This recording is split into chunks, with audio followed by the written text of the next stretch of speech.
Elon Musk wants to start a new political party, the America Party.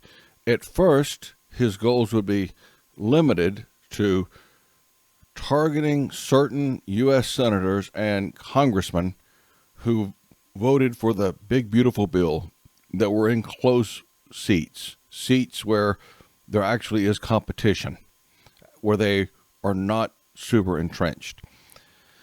And he has said that this will be easy to do.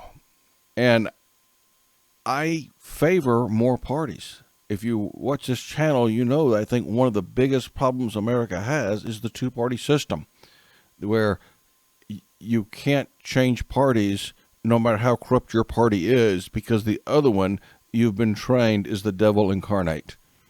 And so people are stuck. If you have any other consumer product, you've got 100 choices. But for political parties, you've either got the one that you have to hold your nose and vote for, or the other one that you think is evil and causing our nation to be destroyed. So that's no choice at all. And it's destroying our country. And if we had 10 parties, maybe switching parties would not be such an emotional decision. And people sort of have cognitive dissonance trying to make excuses for the party they favor and keep it up. You wouldn't do that. Like if your laundry detergent isn't doing the job, you just switch brands. You don't get emotional about it. And that's the way it ought to be with political parties. But it isn't, because of the two-party system and because of the first past the post voting method, both of which I've talked about on this channel. But now Elon Musk says he wants to start a third party. And he wants to start with what he lays out as limited goals on the federal level to replace senators and congressmen that voted for the big, beautiful bill. In other words, did what Donald Trump wanted them to do. And he describes it as easy, and maybe for a guy who wants to start human colonies on Mars, maybe compared to that standard, it is easy. But as someone who has actually tried to do it on a state level, not even on a national level, I think he's naive here. I'm sorry. I just think he's naive. I do wish there were more parties. I hope that he gets this one going. But I'm afraid what he's going to find is there's going to be a lack. First of all, it's the two establishment parties that determine the rules by which any new parties would get on the ballot. You think about that. What other consumer product do you have? It's like Ford and Chevy deciding what kind of car dealerships could open in your state. Do you think there's going to be a lot of Honda dealerships? I don't. Well, the Republicans and the Democrats, because they make up the state legislatures, they determine the rules for ballot access in those states. I have a documentary about this on this channel called Access, and it tells the story of people who tried to challenge the system and how the state fought them for years, and the courts would throw out a ballot access restriction as unconstitutional, and the state would wait a few years, and then they pass the same or a very similar restriction and wait for the activists to go through the trouble all over again of going to court. They would fight them every step of the way, make them spend their money, make them spend their time. 2 years later, the courts would say, yeah, that's still unconstitutional, and then they would change the law until the judges were not looking the next time. And so, it's not easy just to get on the ballot if the Republicans and the Democrats in the state are united in not wanting you on the ballot. Now, sometimes there's a disunity, like the legislature, if it's dominated by one party, might favor the laws of letting another party on the ballot because they think that party will split the opposition even further. So in that case, they'll let you on the ballot pretty easily. But this is a situation where the dominant party in the state could be threatened by this new party. So no, that will not be easy.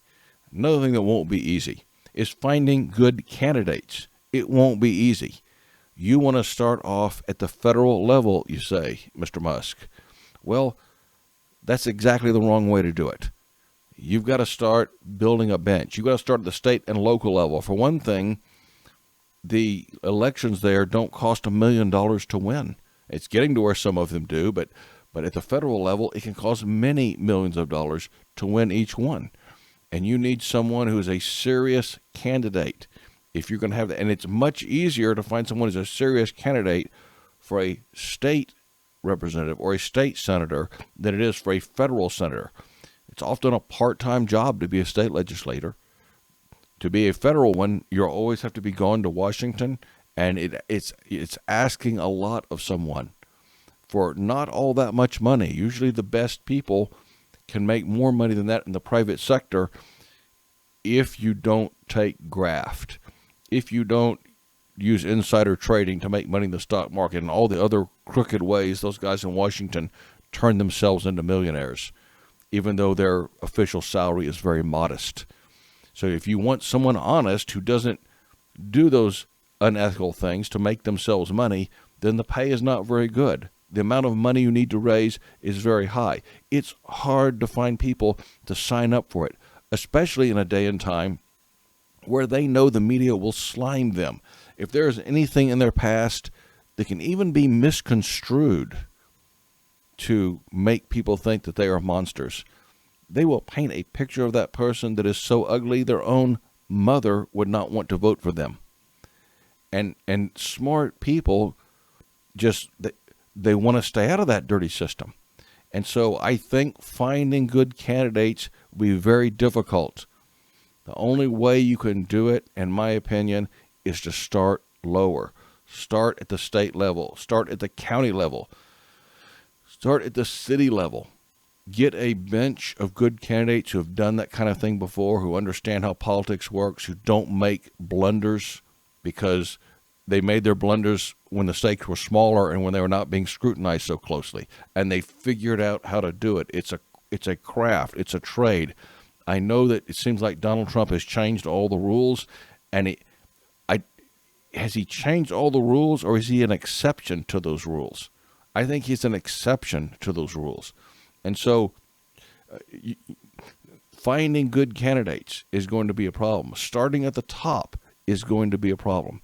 There's nothing easy about starting a serious new political party. Even if you say, I'm only targeting a few races in a few states where it's close, it's still hard to get on the ballot. It's still hard to find good candidates who are willing to do it, that know what they're doing. And thirdly, the political operatives that you hire, the guys that you have to run your campaign, do your media buys, do the polling, and do all the consulting work. Do you think those guys are committed to your new party? Or are they committed to extracting as many dollars from this new party as they can? They've made their living backing either Republicans or Democrats or both. They know where the odds are. They know where their career lies. It lies in pleasing those two parties.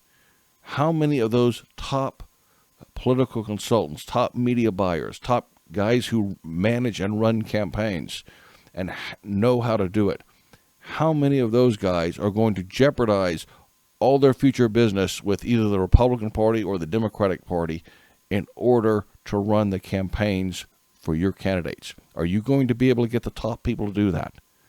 So, it's not that I don't want him to do it. It's that I think he's being naive about it.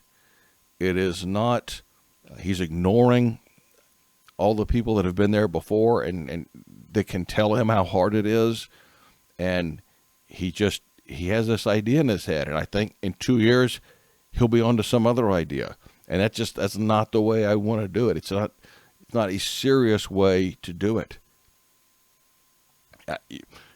If I were Jordan Peterson, I would tell him to clean his room first before he does this. I'm not Jordan Peterson. It's not that I don't want him to do it, but I do think that before he gets involved in starting a new political party that changes the nation, that maybe his own life needs to be a little more in order first. And I think it needs to be a group effort and not the wish or the project of one man, even if that man is the richest in the world. I do thank you for listening, folks.